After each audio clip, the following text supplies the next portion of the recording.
राधे विष्णु भगवान की जय। पद्मिनी एकादशी की जय। अधिक मास पुरुषोत्तम मास में आने वाली पद्मिनी एकादशी व्रत कथा। धर्मराज बोले, हे भगवान, आप मुझे अधिक लोंद मास के शुक्ल पक्ष की एकादशी के बारे में बतलाइए।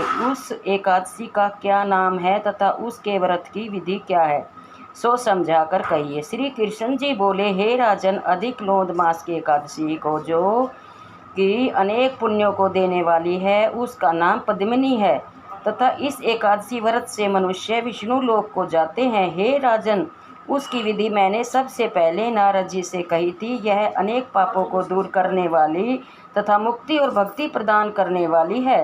अब मैं तुमसे उस विधि को फिर कहता हूँ, आप ध्यानपूर्वक श्रवण करें।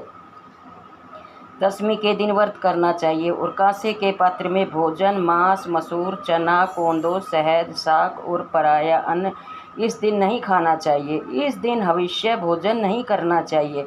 उस रात्रि को भूमि पर शयन करना चाहिए और ब्रह्मचर्य रहना चाहिए। एकादशी के दिन प्रातः उठ नित्य कर्म से निवृत्त होकर दातुन करना चाहिए और 12 बार कुल्ला करके पुण्य क्षेत्र में स्नान करना चाहिए।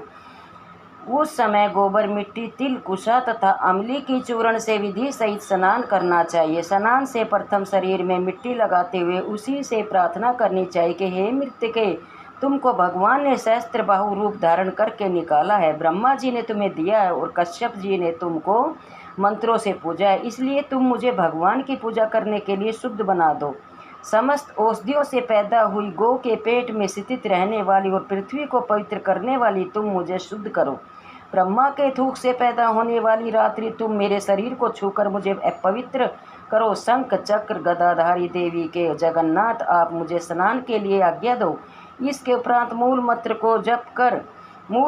को जपकर स्नान करना चाहिए। पवित्र तीर्थों के अभाव में उनका स्मरण करते हुए तालाब में स्नान करना चाहिए। स्नान के बाद सफ़ेद बिना फटे वस्त्र धारण करें, तभी संध्या तर्पण कर मंदिर में भगवान की पूजा करनी चाहिए।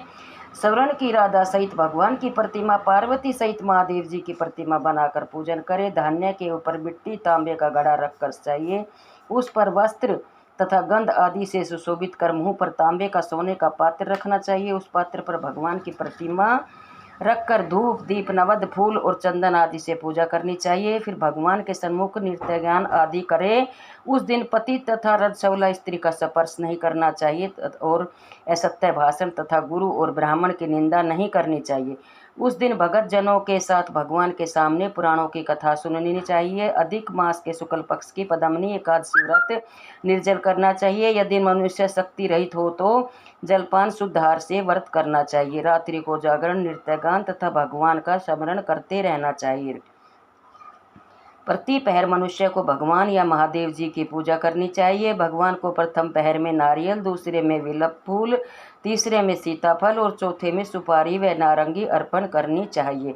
इससे प्रथम पहर में होम का, दूसरे में वाजपेय यज्ञ का, तीसरे में अश्व यज्ञ का और चौथे में राजसू यज्ञ का फल मिलता है। इस फल से अधिक संसार में यज्ञ न विद्या, न तप है, न दान आदि है। इस एकादशी का व्रत करने वाले मनुष्य को समस्त तीर्थ और यज्ञों का फल मिलता है। इस प्रकार सूर्य उदय तक जागरण करना चाहिए और स्नान करके ब्राह्मणों को भोजन कराना चाहिए और सब पदार्थ भगवान की प्रतिमा सहित ब्राह्मण को दे देना चाहिए। इस प्रकार जो मनुष्य यथाविधि भगवान की उपासना तथा व्रत करते हैं, उनका जन्म सफल हो जाता है और इस लोक में अनेकों सुख भोग कर अंत में विष्णु लोक को जाते हैं। हे राजन, मैंने आपको अधिक मास की एकादशी का सब विधान बतला दिया। मल मास के कृष्ण पक्ष की एकादशी का भी यही विधान है। अब जो पद्मिनी एकादशी का भक्ति पूर्वक तप करते हुए उनकी कथा कहता है, उसे ध्यान से शरण करो। यह सुंदर तथा पुलस्त्य जी ने नारद जी से कही थी। एक समय कार्तवीर्य ने रावण को कारागृह में बंद कर रखा था। उसे पुलस्त्य जी ने कीर्तिवीर्य से विनय करके छुड़ाया। इस घटना को सुनकर नारद जी ने पुलस्त्य से पूछा, हे महाराज, उस महावीर रावण को जिसने समस्त देवताओं सहित देवराज इंद्र को भी जीत लिया था, उसको कीर्तिवीर्य ने किस प्रकार से जीता, सो आप मुझे समझाइए। इस पर पुलस्त्य जी बोले, हे नारद जी, आप पहले कीर्तिवीर्य की उत्पत्ति सुनो। त्रेता युग में महिष्मती नामक नगरी में उपकीर्तिवीर्य राम का राजा राज्य करता था। उसके 100 स्त्रियां थीं। उनमें से किसी के राज्यभार संभालने वाला योग्य पुत्र नहीं था। बस राजा ने आदरपूर्वक पंडितों को बुलाया और पुत्र की प्राप्ति के लिए यज्ञ किए, अब असफल रहे। जिस प्रकार दुखी व्यक्ति को भोग नीरस मालूम पड़ते हैं, उसी प्रकार उसको भी राज्य पुत्र बिना सुख देने वाला प्रतीत नहीं होता था। अंत में वह तप के द्वारा ही सिद्धियों को प्राप्त जानकर तपस्या के लिए वन को चला गया।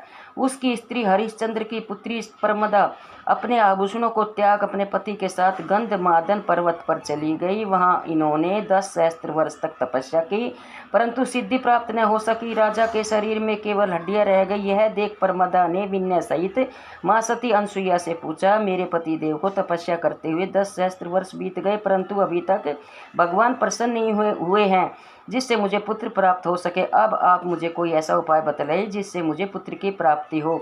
इस पर अनसुईया बोली, अधिक लोध मास में, जो कि 32 महीनों के बाद आता है, उसमें 2 एकादशी होती है, जिसमें शुक्ल पक्ष की एकादशी का नाम पद्मनी और कृष्ण पक्ष की एकादशी का नाम परमा है। उसके जागरण और व्रत करने से भगवान तुम्हें अवश्य पुत्र देंगे। इसके पश्चात अनसुईया ने व्रत की विधि बतलाई। रानी ने विनय सहित एकादशी का व्रत और रात्रि जागरण किया। इससे भगवान विष्णु उस पर अत्यंत प्रसन्न हुए और वरदान मांगने को कहा।